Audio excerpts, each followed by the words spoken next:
Now guys one more sum of rank correlation, लेकिन ये सम में आप देख सकेंगे कि ऑब्जर्वेशंस जो हैं वो रिपीट हो रहे हैं। लास्ट सम जो हमने रैंक कोरिलेशन का किया उसमें कोई भी नंबर रिपीट नहीं हो रहा था, एक नंबर एक ही बार था तो रैंकिंग भी उसके अकॉर्डिंग जा रही थी। लेकिन इस सम में आपका ऑब्जर्वेशन जो है वो रिपीटेड है। जैसे स्कूल्स के अंदर सपोज कर लो कि जो फर्स्ट रैंकर है, दो फर्स्ट रैंकर है, मतलब दोनों को इक्वल मार्क्स हैं, तो आप दोनों को फर्स्ट बोलते हो। लेकिन स्कूल का सिस्टम अलग हो जाता है। स्कूल में क्या होता है, दोनों को फर्स्ट देने के बाद सेकंड रैंक चला जाता है, फिर थर्ड आता है। यहाँ पे ऐसा नहीं है, ठीक है। तो आपको सिंपल सम है रैंक कोरिलेशन का कि CF वाला सम है। अब CF जो 10th में करते थे वो क्यूमुलेटिव फ्रीक्वेंसी होता था, यहाँ पे CF का मतलब वो नहीं है। लेकिन आपको याद रखना है CF वाला सम है रैंक कोरिलेशन में, CF का मतलब होता है करेक्शन फैक्टर। क्या होता है? Correction factor. और वहाँ पे जो CFI होता था 10th में, उसका C कैपिटल होता था, FI छोटा होता था, फ्रीक्वेंसी का F होता है। यहाँ पे C और F दोनों के दोनों जो हैं वो कैपिटल है, जिसे करेक्शन फैक्टर कहा जाता है। और ये वाला फॉर्मूला कब अप्लाई होगा? जब आपके x या y में नंबर्स रिपीट हो रहे होंगे। देखो 30 दो बार है, 3 बार है, ठीक है। तो x या y या दोनों में से किसी एक में नंबर रिपीट हो रहे हैं तो आपको करेक्शन फैक्टर वाला फॉर्मूला यूज करना है, ठीक है। देखो कैसे करेंगे। टोटल नंबर्स 1 2 3 4 5 6 7 8, तो नीचे rx एंड ry 1 2 3 4 5 6 7 8, 1 2 3 4 5 6 7 8, ठीक है। हाईएस्ट नंबर क्या है? 60, एक ही बार है। फिर उसके बाद 50, वो भी एक ही बार है, सेकंड रैंक जाएगा। देन 40 को थर्ड रैंक जाएगा। 40 के बाद 30, 1 2 3, 3 बार है, तो 3 रैंक का एवरेज लेना है। तो अगले 3 रैंक कौन से हैं? इन तीनों को प्लस करो। 15 डिवाइड बाय कितने रैंक हैं? 3। 15 डिवाइड बाय 3 5, तो सबको आ जाएगा 5 5 एंड 5, 4 5 6 नहीं, 4 5 6 का एवरेज मतलब मीन। इसके बाद 20 एक ही बार है जिसको 7th रैंक चाहेगा, और 10 एक ही बार है जिसको, आइए समझ में। अगर देखो 30 दो बार होता तो आप 4 और 5 का एवरेज लेते। 4 + 5 9, 9 डिवाइड बाय 2 4.5। तो आप बोलोगे सर रैंक ऐसे थोड़ी होता है, लेकिन यहाँ पे ऐसा ही होता है। वैसे रैंक 4.5 नहीं होता, लेकिन यहाँ पे दोनों के सामने आप 4.5 लिखते। समझ में आया?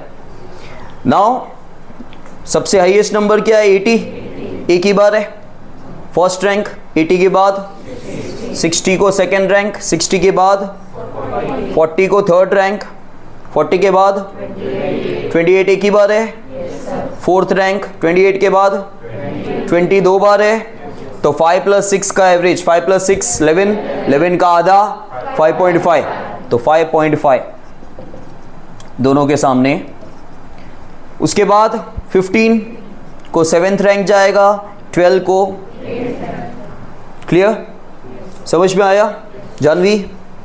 ओके, नाउ माइनस करेंगे 0, दिस इज -0.5, 6 4 -3 -2 -0.5 -4, टोटल 0 आना चाहिए। देखो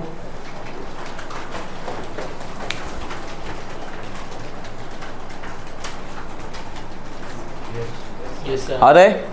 ओके, अब स्क्वायर कर देंगे। 0 का स्क्वायर 0, -0.25 का स्क्वायर 0.25, 36 16 9 4 0.25, देन अगेन 16। ध्यान से करना।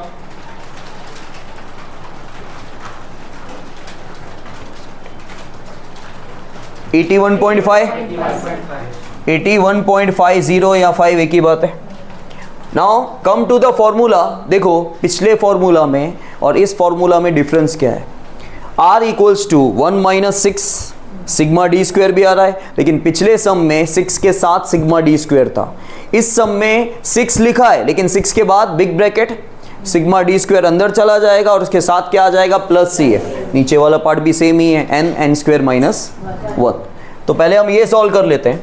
1 - 6 सिग्मा d स्क्वायर इज 81.5, लेकिन हम सॉल्व कैसे करेंगे भाई? CF नहीं है। अच्छा n कितना है? 8 स्क्वायर लेकिन हम बाकी का पार्ट तो प्लस नहीं कर पाएंगे ना, तो यहां से आपको CF मिलेगा। क्या हेडिंग्स याद करनी है? बहुत इजी है, हार्ड नहीं है वो। रिपीटेड ऑब्जर्वेशन, मतलब जो नंबर रिपीट हो रहा है वो नंबर वहां पे लिखो। फिर नंबर ऑफ रिपीटेड ऑब्जर्वेशन, मतलब जो ऑब्जर्वेशन रिपीट हो रहा है वो कितनी बार रिपीट हो रहा है। Number of times observation is repeated, ठीक है। और फिर आप, अच्छा ये जो है वो क्या है? M है। कितनी बार रिपीट हो रहा है उसे M कहा जाएगा। अच्छा, यहाँ पे इस सर्कल से ही आपको पता चल जाएगा कि नंबर रिपीट हो रहे हैं, 2 नंबर रिपीट हो रहे हैं। यहाँ पे कौन सा नंबर रिपीट हो रहा था? तो कौन सा नंबर रिपीट हो रहा है? 30। फिर यहाँ पे कौन सा नंबर रिपीट हो रहा है? 20, ठीक है। तो यहाँ पे लाइन बना के फिर करो 20। अच्छा, 30 कितनी बार रिपीट हो रहा था? वो है M। 20 कितनी बार रिपीट हो रहा था? अच्छा, M मिल गया आपको। तो 3 का cube minus 3 divide by 12, 27 minus 3 divide by 12, 24 divide by 12, that is, ये CF नहीं है, जो टोटल आएगा वो CF है। अच्छा, फिर M यहाँ पे क्या है? 2 का cube minus 2 divide by 12, 8 minus 2 divide by 12, 6 divide by 12, that is 0.5। तो टोटल कितना आ गया? 2.5। ये आ गया आपका। ऊपर CF मत लिखना, CF इसके टोटल को बोला जाता है, ठीक है। तो आपको क्या मिल गया? 2.5। अब लिख दो यहाँ पे 81.5 plus 2.5 divide by 8, 64 minus 1, 1 minus 6, इनको प्लस करेंगे तो 84 आएगा। तो इंटू 84 डिवाइड बाई 8 इंटू, इनको मल्टीप्लाई करो, 5, नीचे